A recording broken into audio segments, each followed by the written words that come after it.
दोस्तों आखिरकार अमेरिका के 47वें राष्ट्रपति बन चुके हैं डोनाल्ड ट्रंप। जी हां, आपको बता दें अमेरिका में एक बार फिर से डोनाल्ड ट्रंप की हुई वापसी। डोनाल्ड ट्रंप बने राष्ट्रपति। अमेरिका के 47वें राष्ट्रपति बने डोनाल्ड ट्रंप कमला हैरिस को हराया। नमस्कार दोस्तों, आपको बता दें अमेरिका में एक बार फिर से बड़ा उलटफेर हो गया है और कमला हैरिस चुनाव हार चुकी हैं। दरअसल इस हार के पीछे की सबसे बड़ी जो वजह बताई जा रही है वो खास करके मुस्लिम इलाकों में कमला हैरिस का चुनाव हारना। जी हां, आपको बताएंगे कि कैसे इजराइल और ईरान के इस युद्ध में अमेरिका के जो राष्ट्रपति थे इससे पहले जो बाइडेन का इजराइल को समर्थन कैसे पड़ गया भारी मुस्लिम इलाकों में, खास करके मुसलमानों ने, जिस मुसलमानों के वोट से 2020 में जो बाइडेन राष्ट्रपति बने थे, अब मुसलमानों के कैसे वोट इस बार मुसलमानों ने नहीं दिया, जिसके बाद से कमला हैरिस की करारी हार हुई है और 270 का जो जादुई आंकड़ा था डोनाल्ड ट्रंप ने उसे पार कर दिया है और कमला हैरिस की हुई करारी हार। दोस्तों आपको बता दें यूं तो डोनाल्ड ट्रंप भी मुसलमानों के हितैषी नहीं है, लेकिन यहां पर आपको बता दें कि जो बाइडेन भी मुसलमानों के हितैषी नहीं निकले, क्योंकि 2020 में मुसलमानों ने बढ़ चढ़कर जो बाइडेन को मतदान किया था और उस वक्त बराक ओबामा ने प्रचार भी किया था बाकायदा। लेकिन जिस तरीके से इजराइल और हमास के युद्ध में एक तरफा अमेरिका ने मिडिल ईस्ट में इजराइल का समर्थन किया और इस युद्ध को बढ़ाने में सीधे तौर पर समर्थन किया, उसके बाद से मुसलमान अमेरिका का सीधे तौर पर नाराज हुआ और परिणाम के स्वरूप अमेरिकी के इस चुनाव में जो बाइडेन समर्थित कमला हैरिस को करारी हार हरानी पड़ी है।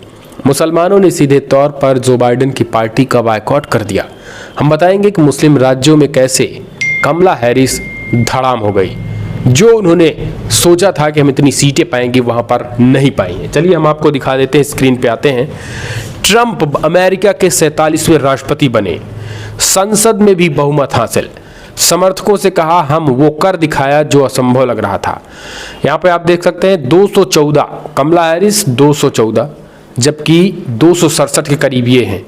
270 का आंकड़ा बहुमत का होता है, यानी जो है वो 270 पाएगा वो बहुमत का आंकड़ा के करीब हो जाएगा। अमेरिका के राष्ट्रपति चुनाव में सिर्फ 7 राज्यों में काउंटिंग बची है। या हम जब ये खबर पढ़ रहे हैं और ये जब खबर आप देख रहे हैं तो लगभग पूरी की पूरी काउंटिंग हो चुकी है और अब तो जो अमेरिकी मीडिया है, अमेरिकी मीडिया ने डोनाल्ड ट्रंप को पूर्णतः जीतता हुआ करार दे दिया है। इसके पीछे की जो वजह है, जो जादुई आंकड़ा 270 का है, उसे डोनाल्ड ट्रंप पूरी तरीके से हासिल कर चुके हैं। फॉक्स न्यूज डिसीजन डेस्क का अनुमान, ट्रंप ने हैरिस को हरा दिया है। चैनल के अनुसार नवनिर्वाचित राष्ट्रपति ने नॉर्थ कैरोलिना, विस्कॉन्सिन, पेंसिल्वेनिया और जॉर्जिया जैसे अहम राज्यों में जीत के बाद 270 इलेक्टोरल वोट का जादुई आंकड़ा छू लिया है। फॉक्स न्यूज की तरफ से विस्कॉन्सिन को ट्रंप में बताए जाने के बाद रिपब्लिकन उम्मीदवार की वापसी हुई है और यहां पर आपको बता दें डोनाल्ड ट्रंप की जीत हुई और कमला हैरिस की करारी हार के पीछे की जो वजह है वो भी आप समझ लीजिए। ये तो हमने आपको जीत दिखाया और आपको दिखा रहे हैं कि कैसे मुसलमानों का विरोध बिगाड़ दिया कमला हैरिस का खेल। इजराइल से है सीधा कनेक्शन। मुसलमान इलाकों में, खास करके अगर मुस्लिम राज्यों की बात करें तो जिसमें सबसे अधिक मुस्लिम मतदाता की बात करें तो एरिजोना, जॉर्जिया, मिशिगन, नेवादा, उत्तरी कैरोलिना, पेंसिल्वेनिया, विस्कॉन्सिन जैसे प्रमुख मुस्लिम राज्यों में जो बाइडेन की इस प्रत्याशी कमला हैरिस की करारी हार हुई है। ये मतदाता चुनाव के परिणाम को पूरी तरीके से बदल सकते थे, लेकिन यहाँ पर आपको बता दें मुस्लिम मतदाताओं की बात करें तो मिशिगन यकीनन उम्मीदवारों के लिए सबसे महत्वपूर्ण टर्निंग पॉइंट वाला राज्य था, क्योंकि अमेरिका में सबसे बड़ी मुस्लिम आबादी में से एक स्टेट है जिनमें से अधिकांश लगभग 2 लाख के करीब रहते थे। लिवूनिया के डिट्रोइट उपनगर में भी केंद्रित है। यहाँ पर ट्रंप और कमला हैरिस में कड़ी टक्कर थी, लेकिन यहाँ पर भी ट्रंप आगे निकल गए हैं।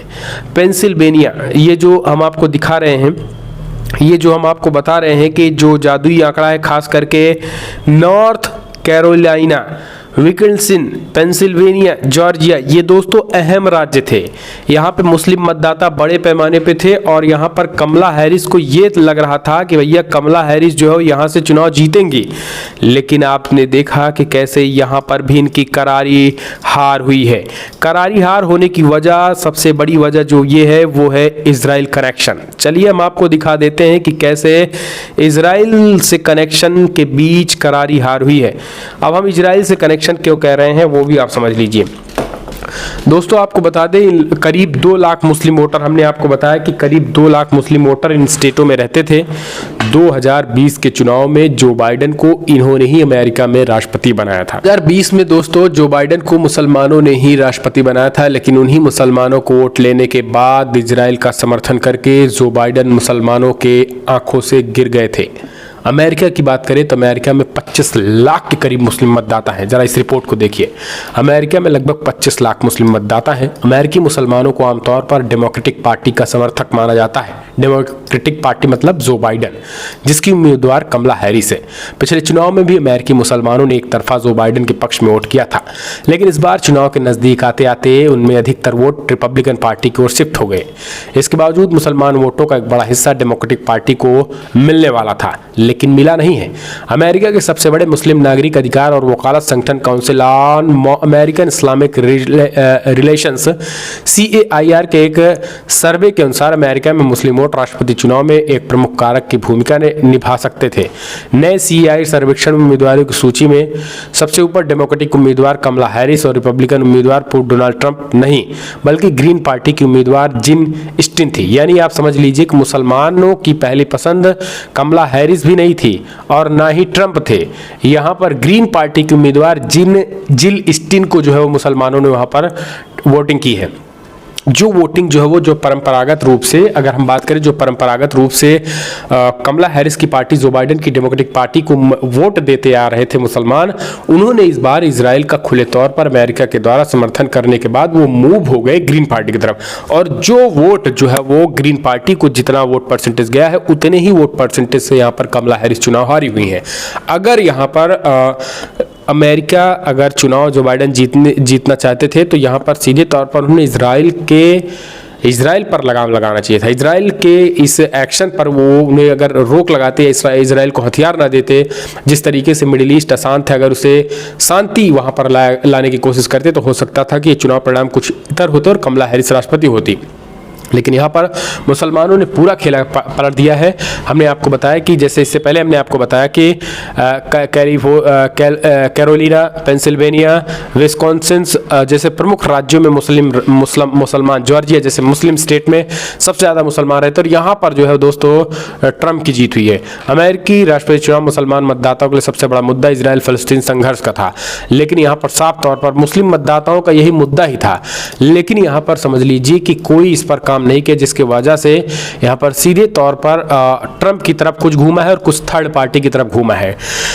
तो ये कहीं ना कहीं मुसलमानों का बड़ा विरोध कमला हैरिस को ले डूबा। ये अतिशयोक्त नहीं है, ये गलत नहीं है, ये पूरी तरीके से सही है और यही कारण है कि डोनाल्ड ट्रंप की जीत हुई है। फिलहाल आप इस परिणाम को कैसे देखते हैं, आप इस परिणाम से कितना संतुष्ट हैं? वैसे अगर देखा जाए तो डोनाल्ड ट्रंप भी मुसलमानों के हितुआ नहीं है, क्योंकि वो लगातार इस्लामिक टेररिज्म की बात करते हैं।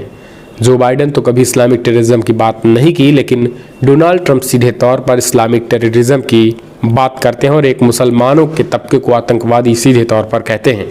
फिलहाल कमेंट्स माध्यम से अपने सुझाव दीजिए, निकट भविष्य इजराइल और ईरान का कैसे होने वाला है। इस वीडियो में जय हिंद, जय भारत।